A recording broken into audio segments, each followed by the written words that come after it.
Hello, High Point. Hello, family. We are excited to again be able to share these devotions with you as we share a little bit about what God has placed in our hearts each week. And this week, I want to share a little bit about with you, first and foremost, about the Panama Canal. Done some research on it, and there's a lot of really cool facts of things we don't think about because we don't really think about it. And it's really, truly a marvel and a wonder of this world. It's a water causeway that connects the Pacific Ocean to the Atlantic Ocean, allowing shipping containers and boats to make their way through without having to go all the way around the coast of South America, which ultimately takes about 8 to 10 hours to go through the canal, and it would take 2 weeks for them to go all the way around South America, and it ultimately saves them about 8,000 miles on their trip. Some other fun facts, the locks that are a part of the canal that you need to get through, if you stood them on end, they would be as tall as the Eiffel Tower. Now, the amount of dirt displaced to build the canal is enough to build a Great Wall style barrier stretching from New York City to San Francisco. And it uses 26 million gallons of water to raise ships 600 feet that's required to get them through the canal. Now, the main countries involved in the construction of the canal were France, America, Colombia, and Panama. But at one point, there were 24,000 people from 97 countries working on it at one time. And ultimately, it ended up taking about 30 years to complete and cost $639 million. Now, a not fun fact is that the building and construction of the canal was very dangerous and resulted in 25,000 deaths while being constructed. The main culprit of those deaths was yellow fever and malaria. And for a long time, they weren't sure where it was coming from and how to stop it.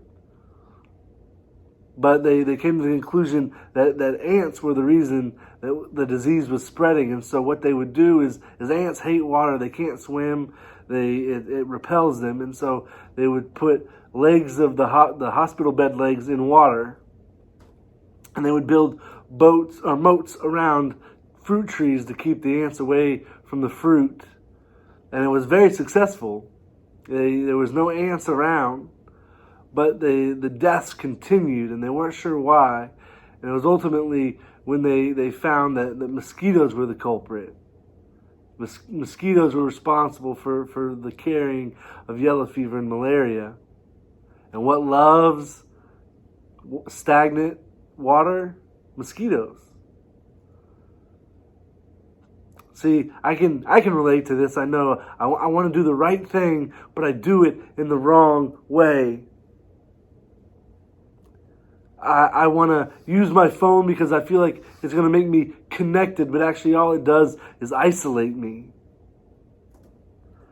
I get trapped in moods and be held captive by my fears and my anxieties and all the things that are going on. I give it a seat at the table that should only be reserved for God. We look to things to provide us hope and comfort in our times, because I'm sure, have you ever felt out of control or lacking peace? And what do we do in those moments? What do we turn to? Who do we turn to? Maybe you have an argument with your spouse and it has nothing to do with anything they've done or how you feel about them, but how you feel about yourself. See, we spent a lot of time fighting the ants in our lives, but fostering the mosquitoes. We want to think of idols as these things, these statues that we can tell are evil from miles away because we want them to be easy to spot. But sadly and unfortunately, idols are the things that are actually can be good, but we make them the ultimate thing. They become our source, our comfort. It could be anything. It could be our anger. It could be social media. It can be a bottle. It can be whatever it is that isn't Him, that is our ultimate source of comfort and guidance. And we need to be able to recognize those things in our lives and take them back. Because see, once they discovered that the water was the source of the mosquitoes, they took out the water. They got rid of the things that were causing the pain and the hurt and the death. Because so often we leave the stagnant waters in our lives and there's not an ant anywhere around, but the mosquitoes are having a field day. So what are the things in your life that you know are pulling you from God? The things that are allowing the idols and the destruction to creep into your life? What are the things that we would consider ultimate in our lives? And if it's not God, dare I say, it's not the right thing. So I encourage you this week to take a look at what's the stagnant water. What's the thing that is attracting all of the death and destruction in our life, in your life? Take it back. Take ownership of it. Remove the water. Place up screens like they did to get rid of the mosquitoes, to get rid of the problem. Let's be people that actively seek out the things that are destructive in our life and replace them with the things of God.